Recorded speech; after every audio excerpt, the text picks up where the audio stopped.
I grew up having people tell me that Montreal was the coolest place ever.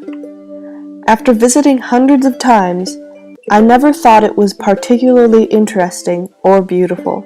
It was always just a place that held other people's memories. With the passing years, my impatience and boredom have grown. Though I love all my relatives dearly, I feel like I don't belong here with them.